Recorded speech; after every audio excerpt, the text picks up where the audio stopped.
안녕하세요. 절대값TV의 명품 PD 한PD입니다. 요즘 서울 아파트 시장을 보면 완전히 미쳤다, 관계 시장이다, 그런 표현을 많이 쓰잖아요. 자, 그런데 왜 그런가를 우리가 좀 알아야 될 필요가 있어요. 이제 뒤에서 보겠지만 분당도 평당 1억, 판교도 평당 1억. 이제 평당 1억이 이 강남에서 평당 1억일 때 다 놀랐는데, 이제 판교 저기 어디야, 분당 평당 1억은 이제 당연시 하는 것 같아요. 이제 그렇게 배는 거죠. 한 9평 8사가 15억이니까 분양가가 이제 완전히 뉴노멀이 돼버렸어요. 이제 우리가 왜 그렇게 되어 있고, 그리고 지금이 어느 정도 시점인가를, 그게 어느 정도의 시점인가, 이게 꼭지인가 아니면 상승의 초입인가, 냉정하게 생각을 해야 돼요. 근데 여러분들 생각을 해보세요. 너무 집값이 오르니까 토지 거래 허가제를 했어. 마용성, 강남, 이제 좀 더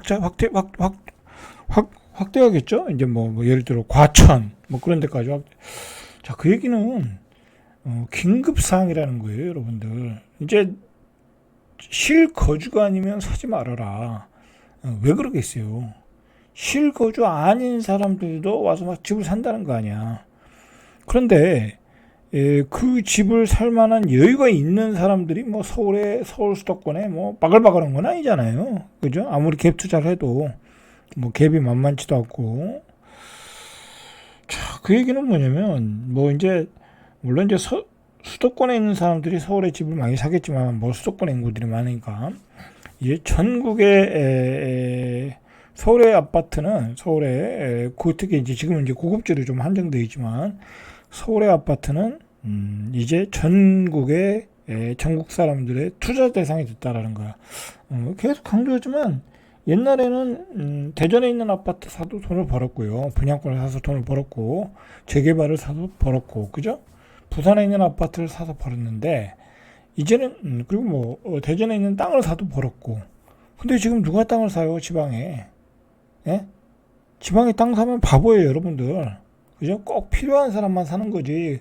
거기에 내가 창고를 짓는다든지, 아니면 거기다가 이 건물을 지어서 영업을 한다든지, 그런 사람 아니면 땅 투자는 이제 끝났어요. 인구 소멸을 넘어 대소멸로 가는 시대에. 그죠? 자, 서울은 지금 비상상황이다. 여러분 그걸 알아야 돼. 그리고 돈이 서울로밖에 갈 데가 없다. 그리고 수도권에 있는 사람도 다 서울로 몰린다. 대한민국의 서울 수도권에 55%의 인구가 몰려있다. 여러분, 서울은 지금 완전히 외통수에 걸려버렸어, 내가 보니까. 서울 아파트는 외통수에. 그러니까 여러분들, 지금 노두광, 금강구도 거래량이 많이 늘고 있다고 그러잖아요. 강남은 거래가 잘 안 되고. 왜? 매물이 안 나오니까. 그래서 어쩌면 앞으로 5년 동안에 이재명 정부 하에서 이제 앞으로 5년 남았잖아요. 그 이후로도 그런 상승 사이클이 계속 타겠지만, 어쩌면 지금 상승의 초입인지도 몰라. 그죠? 그리고 이제 조만간 대책이 나오는데, 대책이 나올 게 없어요. 지금 당장 보유세를 때리겠어요? 당장은 못 때린다고. 본인이 한 얘기가 있으니까. 그러면 사기 신도시 안 하겠다잖아. 그것도 장기적으로 보면 해야 되거든요. 장기적으로 보면 어차피 서울 수도권에 인구가 이렇게 몰려드는데 안 하겠다는 얘기는 장기적으로 이 택지를 확보해야 될 거 아니에요. 미래의 택지를 확보해야 될 거 아니야. 지금 있는 수요도 기존에 살고 있는 사람 그 수요도 공급이 감당이 안 돼가지고 이렇게 된 거잖아요. 잠깐 얘기하면요, 여러분들, 서울의 문제는 뭐냐면요, 계속 들어오는 인구도 문제지만 계속 들어오잖아요. 지금 애들이 청년만 되면 다 서울로 올라가. 대학을 지나가러 가고 거기서 졸업해서 직장을 잡고. 자, 서울에서 자란 가정이 있을 거 아니에요. 그죠? 그 가정에서 자란 아이들이 2명, 3명 뭐 있을 거란 말이에요. 걔들이 분가를 한단 말이야. 그럼 대부분이 서울 수도권에 직장을 잡아요. 지방 안 내려가려고 그래요. 내려가려고 해도 직장도 없고. 그러면 걔들이 지금 분가를 해서 집을 사야 되는 거야. 지금 2대, 3대가 집을 막 사고 있는 거야. 그 수요를 감당이 안 되는 거야. 어떻게 감당이 되겠어요? 특히 서울에는. 예? 서울에는 아파트 질 땅이 없어요. 이재명 정부에서 재개발, 재건축을 강화해서 공급을 하겠다. 택도 없는 소리 하지 마세요. 택도 없는 소리. 그건 택도 없는 소리야. 왜? 아파트 2천 가구 단지 하나 만드는데 15년에서 20년 걸려요. 그거 어떻게 공급이 돼? 그리고 좌파 정부는 재개발, 재건축에 그렇게 적응된 정권이 아니에요. 그죠? 뭐 용적률 완화를 줘야 되고 제초안도 완화해 줘야 되고 그랬는데 그거 원래 우파 정부에서 많이 하던 거지. 좌파 정부에서는 그렇게 하지도 못해요. 그리고 재개발, 재건축에 대해서 고급지 아파트가 되고 새 아파트가 되면 다 보수화되는데, 그죠? 보수화되는데 그걸 적극적으로 추진할 리가 없죠. 그죠? 없어요. 서울은 공급 물량이 더 줄어들 가능성이 많아. 그리고 외곽이 늘어날 수밖에 없어요. 어떻게 보면 뭐 국정기획위원회가 뭐라고 했다는데 국토부에 뭐 정책을 발의했다는데 그 사람들이 뭘 알겠어요. 그죠? 뭐 그 사람들이 부동산에 대해서 뭘 알겠냐고. 다 서울 수도권의 기득권 세력들이지. 그죠? 아니 이한주 기획위원회인가요? 그 사람 투자 기가 막히게 했잖아요. 그죠? 저는 그 사람 투자한 거에 대해서 절대 뭐라고 그러지 않아요. 그죠? 뭐 한남뉴타운에도 샀죠. 아니 한남뉴타운 아니다. 청담동 재개발 사서 입주권 확보했죠. 그죠?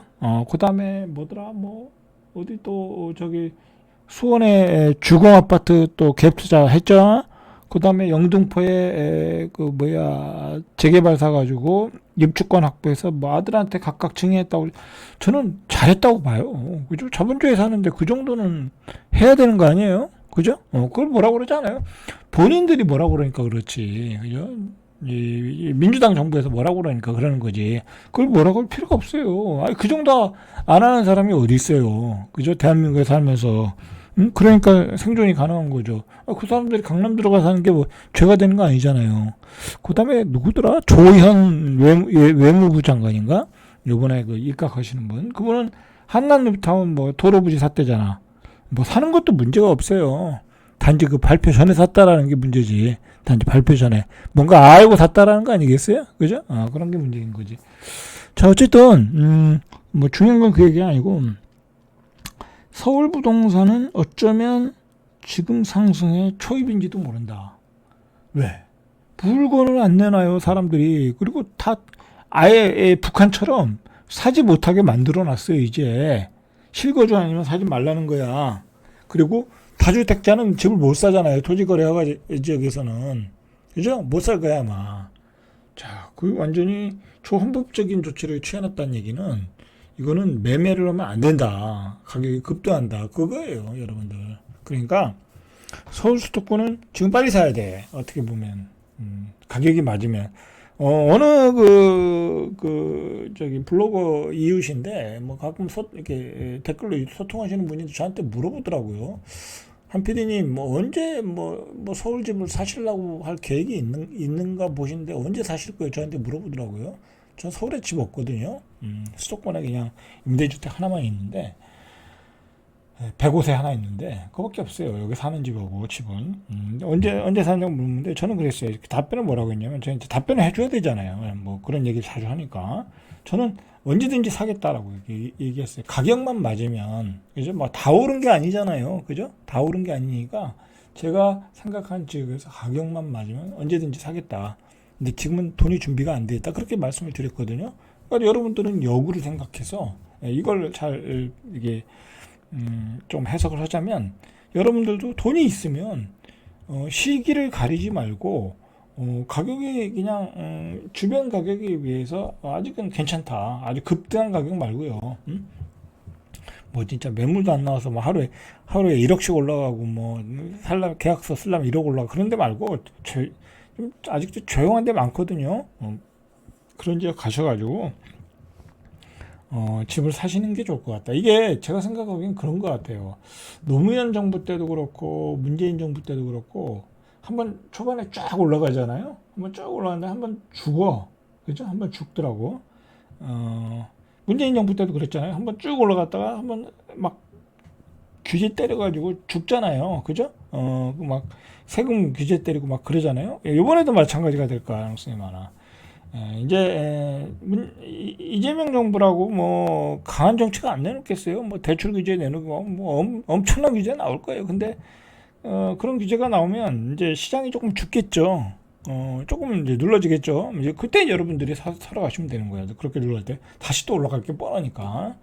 그리고 이제 서울은 이제 돈들이 다 유동성이 쏠릴 가능성이 많아. 왜냐면 반대편에서 볼 때 지방은 완전히 더 추락을 할 가능성이 높거든요. 여러분들 지방은 정말 내가 장담하건대 2030년 되면요 전세도 안 나가는 집 커다할 가능성이 많아. 그러니까 지방의 다주택자들은 빨리 파세요. 빨리 팔어. 그 썩다리 아파트 입지 안 좋은데 옛날 갭 투자해서 묵은 집들 빨리빨리 파세요. 아니면 나중에 큰 재앙이 옵니다. 지방은 제가 따로 한번 설명해 드리고요. 그 다음에 여러분들이 좀 아셔야 될 게 굉장히 지금 현금 가치가 굉장히 떨어지고 있어요. 그죠? 돈이라는 거는 계속 시간이 지나면 계속 푸는 거거든. 여러분들 돈 가치가 하도 떨어지니까 비트코인이라는 게 나오는 거고요. 하도 돈 가치가 떨어지고 그다음에 달러 가치도 떨어지니까 스테이블 코인이라는 게 나온 거예요. 여러분 갑자기 왜 미국에서 스테이블 코인 뭐 이 정책이 나오겠어요. 지니어스법이라는가 나오겠어요. 왜? 자기들 국채를 발행이 안 되니까. 미국 국채를 발행하면 팔리질 않으니까 또 팔리려고 해도 금리를 높게 해놓고 높게 해야 팔리니까 미국도 이제 힘든 거야. 근데 스테이블 코인이라는 어떤 돈의 유통을 편하게 만들어서 거기서 쌓인 돈으로 미국 국채를 키핑해라 그거잖아요. 그죠? 근데 이 스테이블 코인 때문에 굉장한 뭐랄까요? 이 통화의 흐름에 굉장히 큰 변화가 와요, 여러분들. 큰 변화가 와요. 일단 원화 가치가 더 떨어질 가능성이 많아요. 이 돈이라는 건 자꾸 우리가 써야 가치가 있는 건데 나중에 달러 스테이블 코인만 이용하는 거야. 원화 스테이블 코인은 잘 이용 안 하고 달러 스테이블 코인만 이용하는 거야. 그리고 미국으로 갈 때 미국에 가서 또 쉽게 쓸 수 있고 그리고 여러분들이 이 달러 스테이블 코인 가지고 어디 가서 농담문 시장에서 좀 거래하잖아요. 자꾸 그거 가지고 커피 마시고 뭐고 하면 물론 나중에 이제 어떤 플랫폼을 만들고 그 스테이블 코인의 흐름을 어느 정도 통제하고 관리를 하겠지만 그게 아무리 관리해도 안 되는 경우가 있거든요. 그러면 그게 음성 자금이 되고 또 부자들의 돈을 숨겨놓는 저수지 역할도 되고 그런 거예요. 외국으로 돈도 빼돌릴 수 있고 막 그런 거야. 자, 그러면서 어쨌든 그 현금 가치에 어떤 위기가 오고 있는 것 같아. 그죠? 그리고 또 굉장히 부자들은 그런 위기감을 어떻게 체감을 하고 있고 그러면서 서울의 아파트 가격은 계속 올라간다. 서울의 고급지들은 계속 올라간다. 그러니까 그냥 마구 목동, 여의도 막 들어가는 거야. 그죠? 목동, 여의도 막 들어가는데 살려고 하는데 매물이 없는 거야. 매물이. 그리고 계약하려고 하는데 1억씩 올리고. 자, 서울 아파트는 이제 누구도 하락을 예상 안 해요. 그죠? 폭락을 이야기하는 사람들은 그 폭락론자들 얘기고 그 쓰잘데기 없는 얘기야. 다 쓰잘데기 없는 얘기. 다 쓰잘데기 없는 얘기야. 서울에 사시고 싶으면 빨리 좋은 아파트 사세요. 빨리 좋은 아파트 사셔가지고 하세요. 여러분 정말 상승의 초입인지도 몰라. 그죠? 뭐 그저께 보니까 원베일리가 또 72억을 찍었다는데 이제 어느 순간 100억을 찍는다니까요. 재수 없으면 100억이 되니까. 진짜 이 어떤 버블이라는 거는요. 상상을 초월해서 나타나는 거예요. 그죠? 상상을 초월해서 나타나는 거야. 우리가 세종에서 한번 버블을 맞았잖아요. 그죠? 그 가격은 아직 회복이 안 되잖아요. 그죠? 그때 그 가격이 어떻게 지금 생각하면 도저히 상상이 안 가는 가격이잖아요. 그런 가격으로 가는 거예요. 그나마 서울, 강남은 그나마 그것도 살 사람은 있다라는 거잖아. 50억, 70억에도. 그러니까 돈을 버는 사람들은 떼돈을 벌고 있는 거야. 떼돈을 벌고 있는 거야. 이 양극화가 이미 벌어졌고, 이 양극화가 문제라니까. 그걸 뭐라고 할 수는 없잖아. 그죠? 뭐라고 할 수는 없고. 근데 지방에서도 양극화가 벌어졌고, 그죠? 그 지방에 돈 많은 사람들은 위기감을 느끼고 있고, 그죠? 그렇다라는 거야. 지금 고급지로 가려고 하는데 줄을 서 있다. 그죠? 줄을 서 있다. 라는 거죠. 자, 여러분 이거 보세요. 오늘 기사를 보니까 수도권에 500대 기업, 500대 기업이면 뭐 이제 상장 기업 중심으로 500대 순위 기업 중에 본사가 본사의 77%가 서울 수도권에 있다라는 거야. 그 중에 57%는 서울에 있고요. 한 20%는 수도권에 있다라는 거야. 자, 이러니 이게 서울 수도권에 몰빵을 하는 거죠. 그죠? 몰빵을 하는 거야. 자, 이게 참 아무리 뒤집어 봐서 우리가 되새겨 봐도 옛날에 노무현 대통령이 참 이게 행정수도를 옮겼어야 되는데 옮겼어야 돼요. 옮겼어야 돼. 왜 그러냐면 만약에 그때 행정수도를 옮겼으면 다 내려왔잖아요. 그죠? 중앙의 정부가 다 내려오는 거야. 이 왕이 내려온다라는 건요. 대통령이 왕이니까 왕이 내려온다는 건 다 내려오는 거예요, 여러분들. 그 상징성이 커요. 그죠? 상징성이 크다니까. 뭐 국회가 내려오는 거하고는 잽이 안 돼요. 아유, 왕이 내려오는데 왕이 내려오면 신문, 방송, 대학 다 내려와야 돼. 그죠? 우리나라 오늘 대통령제가 얼마나 세요. 그냥 대통령이 한마디 하면 다 고치잖아. 이것도 문제야. 아니 장관들은 뭐 입에 자갈을 물었나 얘기를 안 해. 우리나라 장관들은 얘기를 안 해. 소신이 하나도 없어. 국무총리도 그렇고 그냥 대통령이 얘기해야 말빨이 먹히는 거야. 그죠? 그래서 오늘 그 문영배 헌재 재판관이죠. 예전에 그죠. 얼마 전에 이제 은퇴하신 분인데 그분이 그러잖아. 자기가 생각하기에는 세종으로 그 수도 이전은 위헌이 아니다. 자기가 판단하건데 개인적인 판단이지만 그때 잘못했다. 그런 얘기를 하잖아요. 자, 그렇게 해서 내려왔어. 만약에 그럼 왕이 내려와서 세종을 중심으로 청주, 그죠? 그 다음에 뭐 예를 들어 공주, 대전, 충청도 전반적으로 발전하는 거야. 그죠? 그러면서 발전하면서 하나의 축이 만들어지고, 자, 그 다음에 이제 내려가서 저 부울경의 축이 또 만들어지고, 그러니까 균형 발전이 이렇게 번져가는 거야. 그 다음에 광주 번져가는 건데 그걸 안 한 거야. 그죠? 그걸 안 하면서 이렇게 서울 수도권에 몰빵했다는 거예요. 여러분들 지금은 어떻게 보면 굉장한 뭐랄까요, 국제 정세가 불안하고 지정학적 위기가 있고 굉장히 전쟁이 빈발하잖아요. 그죠? 막 상상을 초월하잖아. 아니 이스라엘이 이란의 핵무기를 저렇게 쉽게 폭격할 줄 알았어요? 이란이 저렇게 무방비로 당할 줄 알았냐고. 그죠? 우리도 북한과 어떤 관계인지 우리는 북한과 더 험악한 관계야. 쟤들이 언제 방사정포를 날릴지 모른다고. 그 고밀도 지역에. 그죠?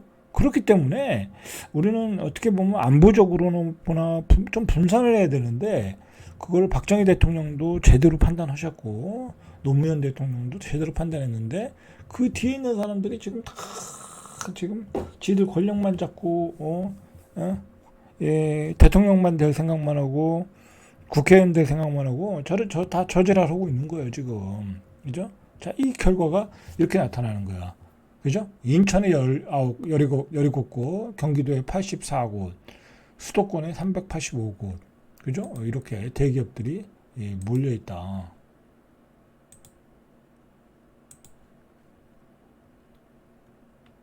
자, 비수도권 경남에 17곳, 경남에 17곳이나 있어요.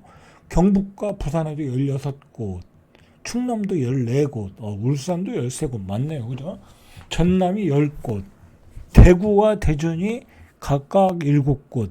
대전도 많잖아요. 500대 기업의 본사가. 이것도 잘못된 거죠. 그죠? 광주와 충북은 각각 4곳, 제주도는 3곳이나 있네. 전북은 2곳, 강원도는 강원랜드, 세종에도 하나 있어요. 하나 본사가 있어요. 자, 이렇게 불균형 발전이 이루어지고 있다. 요즘 서울에 이런 패닉바잉이 일어나는데 여러 가지 대책들이 나오는데 다 본질을 얘기를 안 하더라고. 그죠? 본질은 안 하고 그냥 연불만 외치더라고. 대책이 없는데 이거 큰일 났습니다. 모든 전문가들이 그래요. 대책이 없는데 이거 큰일 났습니다. 이러다가 세금 올리겠죠. 그런 소리밖에 안 해요. 본질을 얘기 안 하는 거야. 이 지역균형 발전의 문제. 그죠? 그래서 빨리 서울 분산을 해야 된다. 행정수도 옮겨야 된다. 그죠? 그렇게 얘기를 안 하더라고. 내가 보기엔 그게 본질인데. 그죠? 그거 아니면요. 젊은 아이들 계속 서울로 올라갈 수밖에 없어요. 그리고 제가 생각하기엔 이재명 대통령 스타일로 봐서는 그 사람은 서울 경기도에 무게중심을 둔 사람이야. 경기도 지사였던 사람인데. 그죠? 그 사람은 별로 지역균형 발전에 관심이 없는 사람이야. 그냥 지역에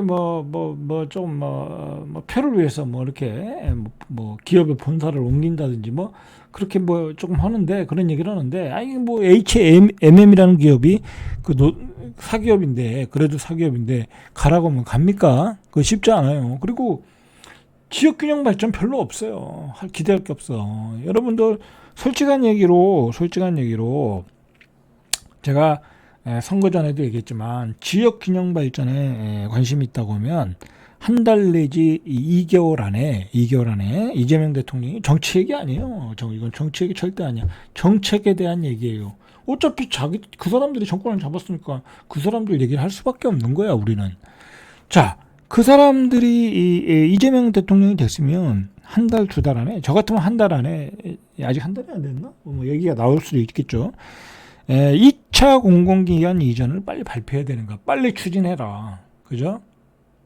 그 얘기가 지금 나와야 되는 거야.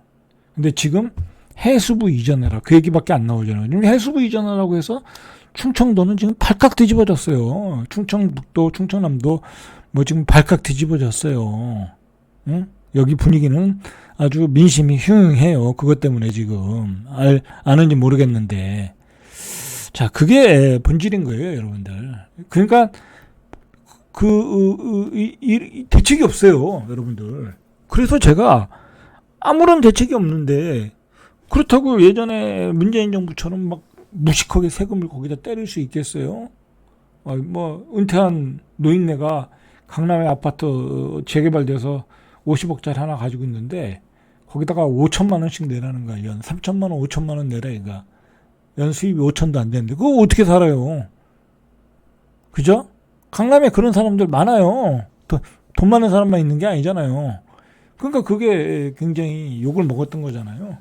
자, 그래서 지금은 패닉방이 일어나고 어쩌면 상승의 초입이고 대책이 나오면 조금 눌러졌다가 한 1년 있다가 제가 이제 얘기하잖아요. 한 내년 정도에는 또 급등이 나올 수 있다. 그죠? 또 급등이 나올 수 있다. 자, 그 패닉바잉의 증거들이 이렇게 나오고 있어요. 자, 보세요. 패닉바잉. 지금 패닉바잉의 증거들이 나오고 있는 걸 지금 이야기한 거예요. 한국은행이 25일 발표한 25년 상반기 금융안정보고서의 최근 주택시장의 특징 및 시사점에 따르면, 그죠? 한국은행에서 나온 자리예요. 한국은행에서.